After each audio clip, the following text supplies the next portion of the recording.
Hey everybody, Scott here with Parks Property Management. I'm so excited to announce our new release of our landlord protection policy. This policy is replacing our in-house kind of assurances that we were offering before. As many of you have received the email that we were ceasing that coverage back in last month. May 31st was the last coverage date.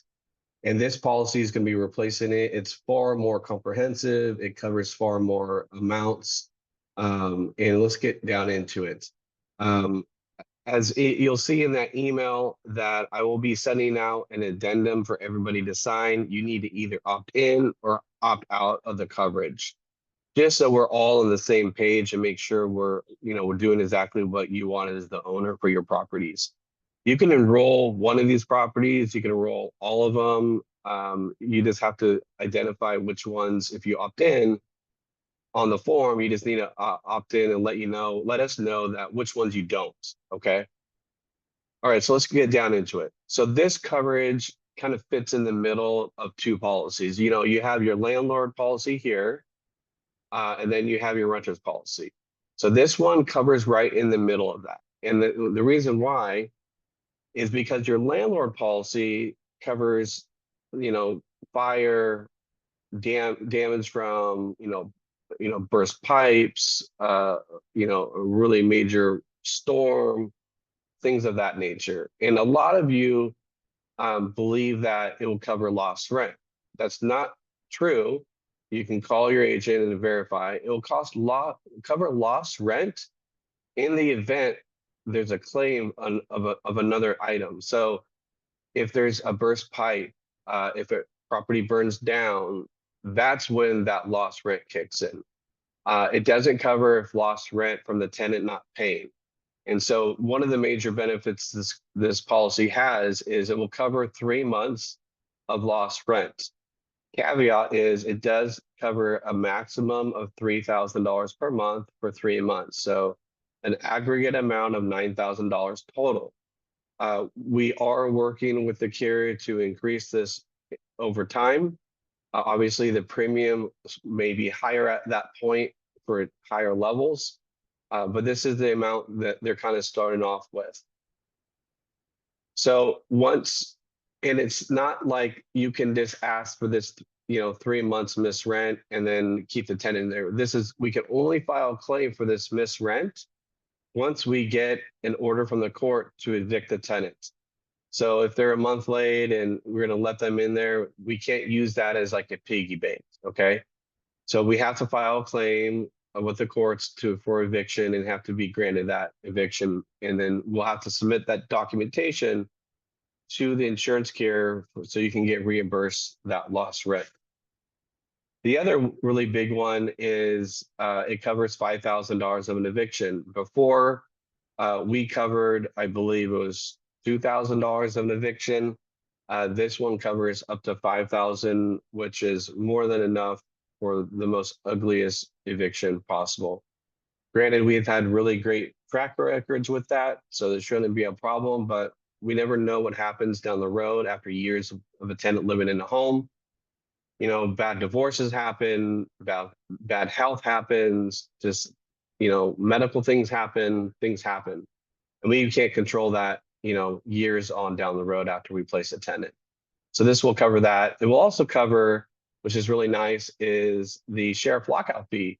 A lot of people forget about that. You got to hire a sheriff. So this will cover $600 of a lockout for a sheriff, as well as a rekey fee for a locksmith to do that sheriff lockout. And then probably the biggest one is it covers $35,000 of malicious damage. And so what that is, pretty frankly, is if we are evicting somebody and they create a lot of damage when they're moving out because they're really upset, then we can cover $35,000 of malicious damage. And the very true core of like what that is if you're willing to report this to the police, actually we'll report it to the police, that this person created all this damage, then that's considered malicious damage. If it's just a kid drawing with crayons or markers on the wall, that's not necessarily definition of malicious damage. That's just a poorly parented child. And so there are other things it covers, and let me bring up the form, which kind of outlines a lot of those items. So here's a flyer that I'll be sending out. So tenant skips, they just leave, they don't tell us, and we have to, file something or whatnot, then we could go ahead and collect 8 weeks. So not too bad. That's pretty good still. It's not the 12 weeks, but at least it's 2 months. Delinquent rent on eviction ordered granted, 10 weeks. And this is where you get the additional 2 weeks is the writ of possession. So that's where we actually get this sheriff lockout and get that scheduled. And that's actually completed. They'll give us the 12 weeks. If there's a death in the property, this is, we've had this happen. It's nice to have that protection as well. If there's a death, a suicide in the property, we understand it might be challenging to re-rent that home. We do have 25 weeks of coverage there. So there's untenable because of the damage from tenants where we have to do repairs. So obviously we'll be using this $35,000 policy, but during the vacancy and the repairs, there's time lost, right? So we'll be able to collect additional 8 weeks of rent there for the repairs. And then for the actual building itself, another 8 weeks. And then victim of violence, because there's a victim of violence in a home and they have to move out, well, we can collect a month's worth of rent there. Any type of theft or damage to the property, again, this is not relating to theft or damage by from the tenant's guests, things like that, is directly related to the tenants stealing like appliances or something like that. We've never had that happen, but it's there to protect our owners a little bit more. And here's that $5,000 for eviction defense costs, $600 for the sheriff lockout. If there's any loss due to our self-showing lock boxes, we do cover $5,000 of that. Many of our owners aren't aware of that, so that's a really big plus as well. Rekey of locks for that eviction process, that's that $400. And then here's that $1 million of additional coverage. And the only thing that comes has a requirement for deductible is these two right here, the $15,000 for theft and the $35,000. Everything else has no type of deductibles, which is fantastic. You just pay your monthly premium to us. We just bill it onto your account each month, just alongside with your management fee. And then, then if there's ever a claim, we just file the claim for you.